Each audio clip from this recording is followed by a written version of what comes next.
Is Tanner McKee going to replace Kenny Pickett as the Eagles' QB2 behind Jalen Hurts? We're talking about that and going through my winners and losers from the Eagles' second preseason game against the New England Patriots. This is Philadelphia Eagles Now by Chat Sports. I'm Chase Sr. Hope you're all having a great Friday and getting ready to have an awesome weekend. If you've had a blast watching Eagles football back in action here during the preseason, and that's getting you pumped up and excited for Week 1, Eagles-Packers in Brazil, then I want you to hit that thumbs up icon and like the video. And as you do that, if you haven't subscribed to the channel, do so right now for daily shows on the Birds, keeping you in the know with everything that goes down with this football team. Let's talk about the Eagles' backup quarterback role. Tanner McKee is clearly better than Kenny Pickett. When he's in the game, the offense moves better. He has better size and arm strength. He gets rid of the ball quickly, on time, and accurately. He consistently throws wide receivers open and is able to fit the ball into some really tight windows. He has great poise in the pocket when the pocket gets muddied up, and the Eagles' offensive line play was not good last night. And this is now 2 preseasons in a row where McKee has made some high-level, big league throws. He throws with great touch, accuracy, anticipation to the sideline. Those are really hard throws to compete because he really has to drive the football. So those completions are very difficult, and Tanner McKee makes those throws routinely. He has the seam ball down, which is also a tight window throw. And let me ask you this. If the Eagles had to win a game tomorrow, which quarterback are you going with? Tanner McKee or Kenny Pickett? Tanner McKee clearly has more upside. End of discussion.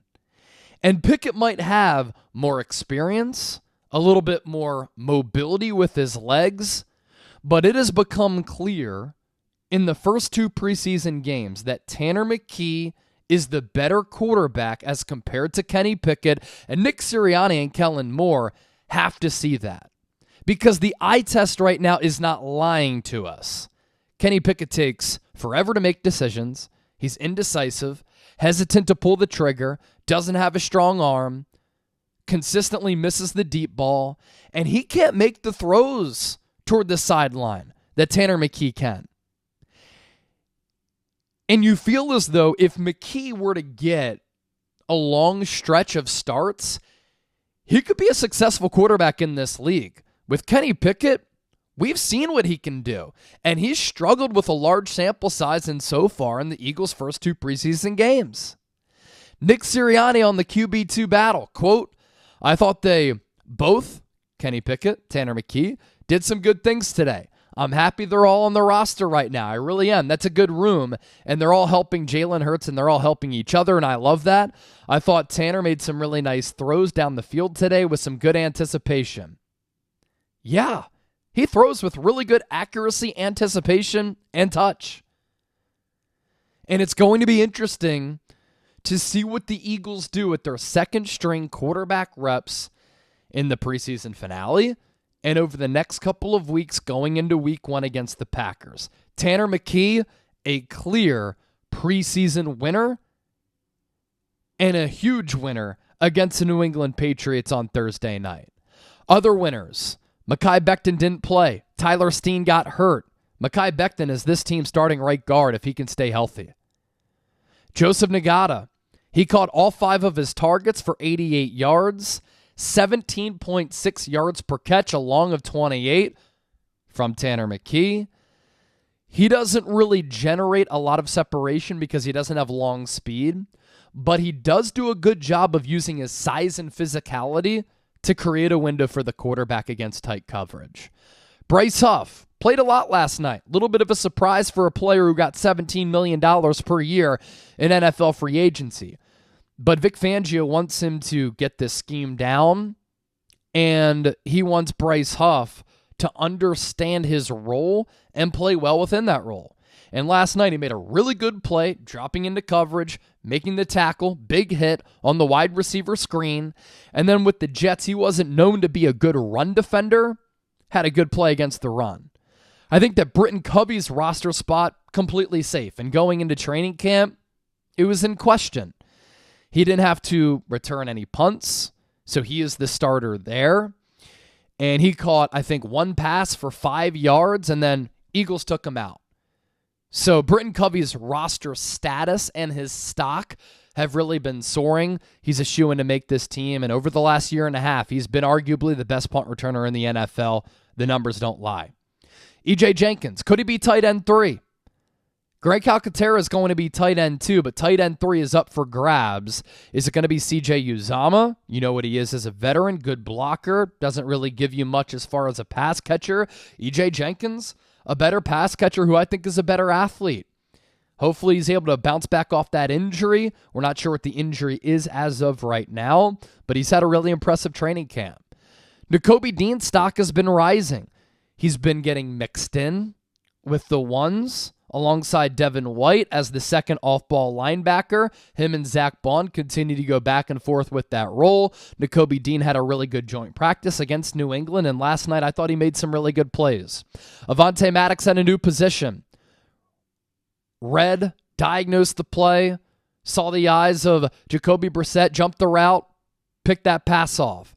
He's going to make this team because he can play slot, he can play safety, and while Quinion Mitchell has beat him out for the slot nickel role, Maddox can be a high-quality backup there for cheap. I think he's making about $1 million this year as a vet, and then he can play backup safety too.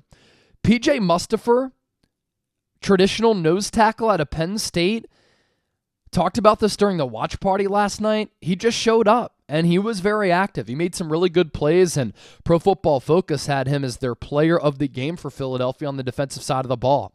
Ty Davis-Price, really good runner. He's clearly the fourth best running back on this team. Can't really catch the ball to the backfield, struggles to pass protect. So is that going to allow him to make the 53? Maybe not. If he doesn't, practice squad player with some running upside there because he runs with a good blend of size, speed, balance, and power. Patrick Johnson, edge rusher depth. Last 2 games, he's made a lot of plays.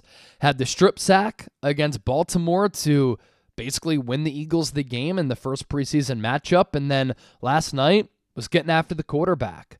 Tristan McCullum, very, very active in laying some big hits, but also making some plays against the run, making some plays against the pass. And James Bradberry and Avonte Maddox have had to play a lot at safety because the Eagles are a little bit thin there as far as their depth goes. They brought in Caden Stearns last Sunday, and clearly they're trying to figure out the depth pieces. C.J. Gardner-Johnson's been hurt. When he comes back, him and Reed Blankenship going to be the starters, but Sidney Brown has not practiced yet. He tore his ACL last December, so Tristan McCullum is a player who's been around for a little while, has familiarity with the organization, and last night he was making some plays, and I like the way that he plays the game of football because he was playing last night with reckless abandon. My losers against the Patriots. Kenny Pickett holds on to the ball too long, struggles to process, missed John Ross on the deep ball. Again, the eye test just doesn't lie to you that Tanner McKee is the much better quarterback. Now, Kenny Pickett might be the safer option. I don't care who's the safer option.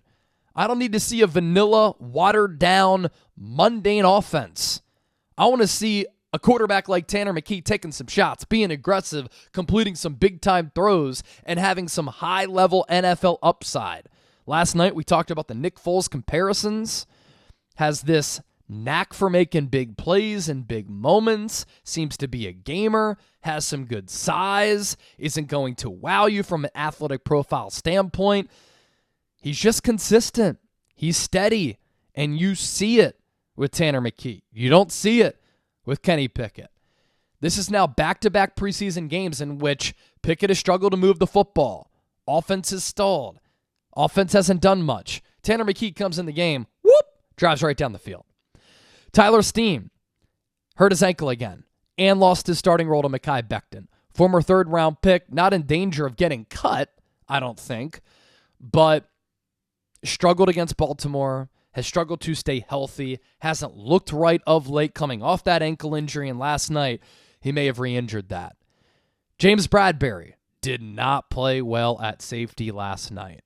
Missed a tackle in the open field, didn't set the edge on that Drake May keeper on the read option. He looked lost back there. I know Vic Fangio said last week that James Bradberry has made a pretty good transition to safety. Eagles have played him a lot there in the preseason, and I just haven't seen a lot from James Bradberry, who's playing out of position, and I wonder if he's going to make this team or if he can be a trade chip. CJ Uzomah, he got the start at tight end, might be good for his prospects of making the team, but look, he missed a block that led to a TFL on Will Shipley. And then Max Sharping whiffed a couple of times that I saw on tape, and this Eagles offensive line depth just isn't what it's been over the last couple of years. So McKee over Pickett, that's my opinion. We talked about that on the postgame show last night, and my winners and losers against New England Patriots.